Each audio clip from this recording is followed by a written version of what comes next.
बच्चों, आज आप लोग को मैं हिंदी व्याकरण में पाठ 6 वचन के बारे में बताने जा रहा हूँ। तो आप लोग जल्दी से हिंदी व्याकरण की किताब लाइए और पाठ 6 निकालिए।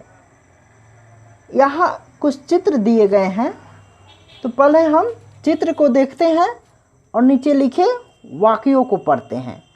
पहले चित्र में है कौवा पेड़ पर बैठा है। दूसरे चित्र में है कौवे पेड़ पर बैठे हैं। तीसरे चित्र में लड़का साइकिल चला रहा है और चौथे चित्र में है लड़के साइकिल चला रहे हैं। बच्चों, उपरयुक्त वाक्यों में आपने देखा कि कौवा और लड़का शब्द एक के लिए तथा कौवे और लड़के शब्द एक से अधिक के लिए प्रयोग किए गए हैं।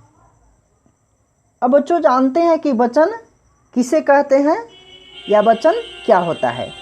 तो यहाँ वचन की परिभाषा दी गई है, शब्द के जिस रूप से संज्ञा या सर्वनाम के एक या एक से अधिक होने का पता चले उसे वचन कहते हैं। अब बच्चों जानते हैं कि वचन के कितने भेद होते हैं। तो वचन के निम्नलिखित 2 भेद होते हैं। पहला एक वचन और दूसरा बहुवचन। अब एक वचन क्या होता है? तो इसकी परिभाषा है, संज्ञा या सर्वनाम शब्द के जिस रूप से उसके एक होने का बोध होता है। एक वचन का मतलब सिर्फ एक, केवल एक, उसे एक वचन कहते हैं। जैसे चूहा, पंखा, तोता, तितली, आँख, ये सभी क्या है? एक वचन है। अब बच्चों जानेंगे हम बहुवचन के बारे में। तो यहाँ बहुवचन की परिभाषा दी गई है, संज्ञा या सर्वनाम शब्द के जिस रूप से उसके एक से अधिक होने का बोध होता है उसे बहुवचन कहते हैं। जैसे चूहे, पंखे, तोते, तितलियाँ, आँखें, ये सभी क्या है? बहुवचन है। अब बच्चों यहाँ कुछ नियम दिए गए हैं जिसे आप एक वचन से बहुवचन में बना सकते हैं। जैसे क में दिया गया है, पुल्लिंग शब्दों के अंत में आए आ को ए में बदलकर बहुवचन बनाए जाते हैं। जैसे दिया गया है यहाँ एक वचन में खिलौना। देखिए खिलौना अंत में आ रहा है, पौधा धा यानी आ रहा है, चेहरा आ रहा है, ये सभी शब्द पुल्लिंग है और अंत में इसके आ रहा है। तो उस आ को ए में बदला गया है बहुवचन बनाने के लिए। जैसे खिलौना का खिलौने, पौधा का पौधे, चेहरा का चेहरे, घोंसला का घोंसले, ऐसे बहुत सारे शब्द हैं जिसे आप लोग अच्छी तरह पढ़ेंगे और समझेंगे। ख में दिए गए हैं, स्त्रीलिंग शब्द के अंत में आए आ के बाद ए जोड़कर बहुवचन बनाए जाते हैं। यानी वैसे शब्द जो स्त्रीलिंग है और उसके अंत में आ रहा है, तो हम वहाँ ए जोड़कर उसे बहुवचन बनाएंगे। जैसे एक वचन में कक्षा, हवा, शाखा, कविता, तो इसके अंत में ए जोड़े गए हैं तो बहुवचन बना है।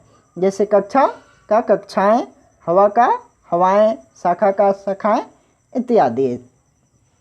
ग में दिया है, स्त्रीलिंग शब्दों के अंत में आए अ को ए में बदलकर बहुवचन बनाए जाते हैं।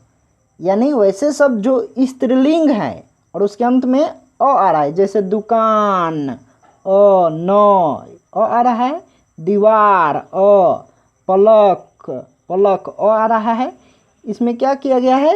ए जोड़ दिया गया है। ए नहीं बल्कि ए की मात्रा जोड़ी गई है। तो दुकान का दुकानें हुआ है, दीवार का दीवारें, पलक का पलके इत्यादि, ऐसे बहुत सारे शब्द दिए गए हैं। घ में दिया गया है, स्त्रीलिंग शब्दों के अंत में ह्रस्व ई और दीर्घ ई को इया में बदलकर बहुवचन बनाए जाते हैं। जैसे एक वचन में मूर्ति का मूर्तियाँ, यानी यहाँ इया यानी इया की मात्रा दी गई है।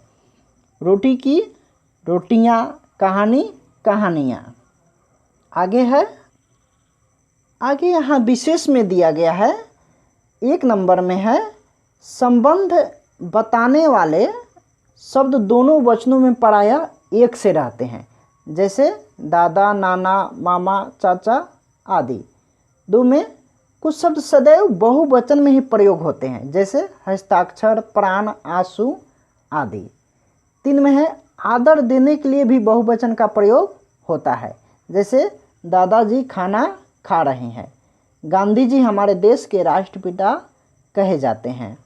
4 में है वचन बदलने पर क्रिया और संज्ञा के रूप बदल जाते हैं, जैसे घोड़ा घास खाता है। तो ये एक वचन में है और इसका बहुवचन में घोड़े घास खाते हैं। आशा करता हूँ बच्चों आप लोग वचन के बारे में अच्छी तरह से समझे होंगे। धन्यवाद बच्चों।